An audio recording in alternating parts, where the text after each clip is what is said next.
it's Sharon and welcome back to my channel. My dog's jumping on me. So today we are going to do a video that has been requested for quite a bit, pretty much since I started my YouTube channel like 2 years ago.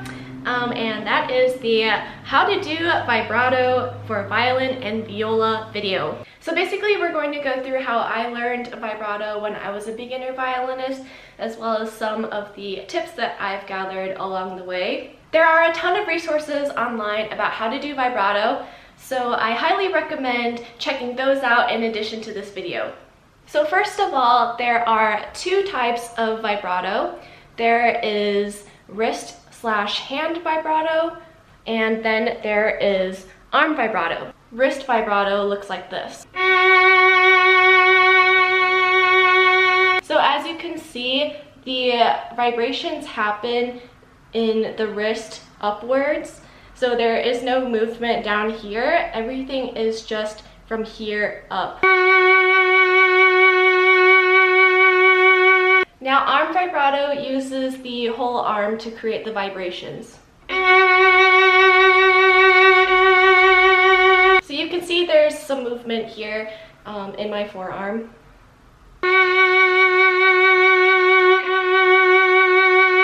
The concepts I'll be talking about today are wrist and arm agnostic, so it doesn't matter which kind of vibrato you're learning. You learn it all the same way pretty much. The only difference is whether you do it from the wrist up or do the whole arm. The first thing you want to do when you are learning vibrato is to make sure your fingernails are nice and short. I had a violin teacher that actually kept a nail clipper in her violin case so that she could cut her nails at any moment in case they were too long. Now that your fingernails are short, let's get into practicing the vibrato movements.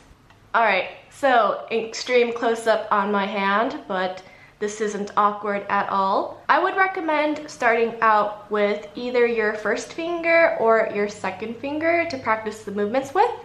And that's because these two fingers are the strongest fingers on your hand. This ring finger and the pinky finger are pretty weak, and they're also at kind of like unique angles when you're doing vibrato with them. So I would highly recommend starting with either your first or second finger. And for this video, I am just going to start with my second finger. And so the string that you want to start on should either be the A string or the D string.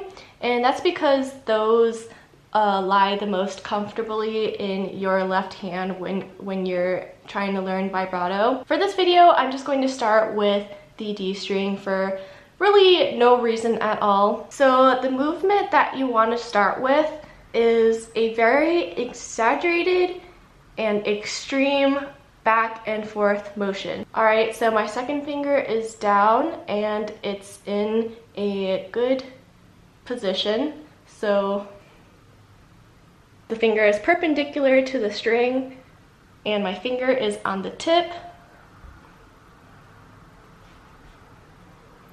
My thumb is loose, my other fingers are loose, my wrist and my arm, everything is loose. There's just a slight pressure to place the second finger on the string. Okay, so now start with a pushing motion. So you're gonna basically imagine that there's like a train running into your palm here, and it's pushing your palm back, but you have this one finger that's just hanging on there. Something's just pushing you here, but your second finger is holding on for dear life. So when your hand is pushed out like this, it's natural that your finger becomes flatter than it was before. So this is the normal position, and then push, and it's become flatter.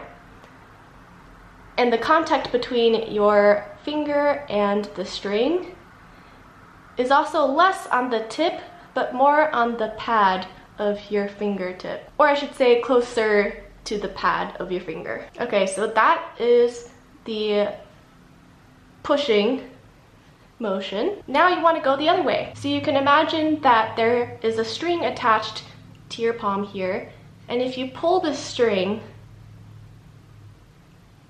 it's going to pull your hand towards you. So train running into your palm and string pulling it back. So when your hand is pulled towards you, your finger is going to become more compressed. So it's going to be like a little bit crunched together, I would say. Normal finger position.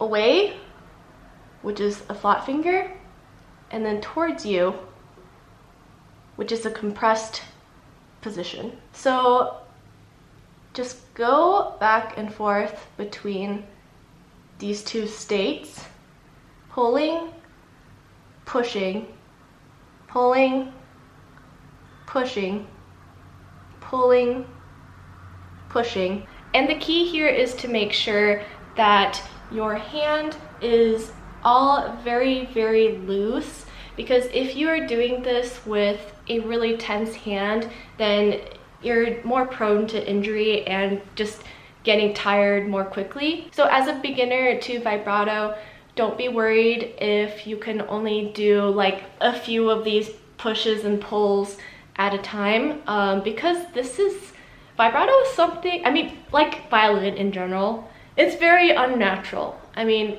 humans were not made to move their fingers and their hands in that way. It's something that you have to train. It's muscle memory that you have to drill into your hands, and make sure to practice without the bow first. So once you start getting used to moving your fingers in that way, you can add the bow into the equation, but still keeping the vibrato very, very slow and controlled.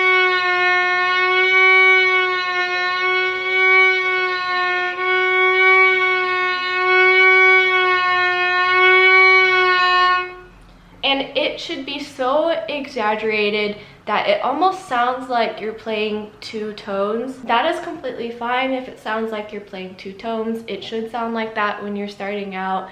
Once you get more advanced, I mean, once your fingers become more accustomed to this kind of like back and forth motion, then you can start moving your fingers smaller and faster, and then that's where it develops into the nice vibrato that you hear from really great violinists. So a really useful tool for learning vibrato is actually your metronome. And to begin, I'm going to set the metronome at 60 beats. Now the metronome is going to be used for creating an even vibrato. And by even, I mean a vibrato that doesn't sound like this.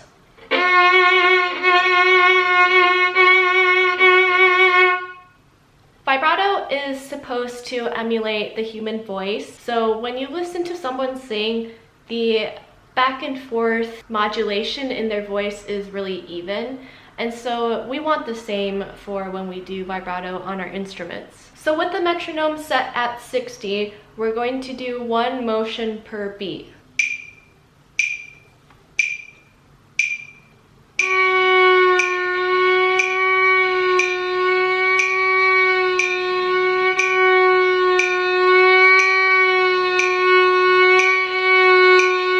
So I'm pushing it back for one beat, pulling it back in for another beat. Once you're comfortable at that speed, you can start moving the metronome faster. So I'm gonna move it now to 70, just as an example. When you're learning this yourself, you want to move the ticks on the metronome in the smallest unit possible. But here is 70.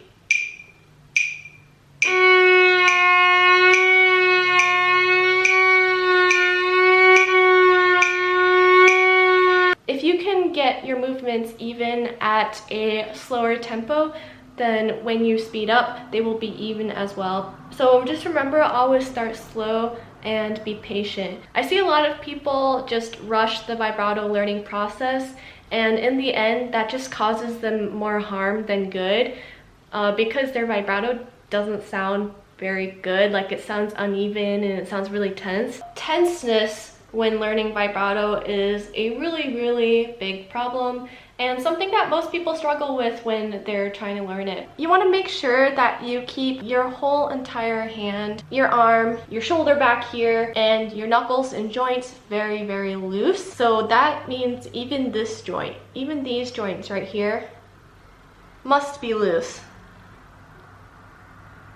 And for the fourth finger, I would recommend saving that for much later. Fourth finger, you know, fourth finger is the weakest.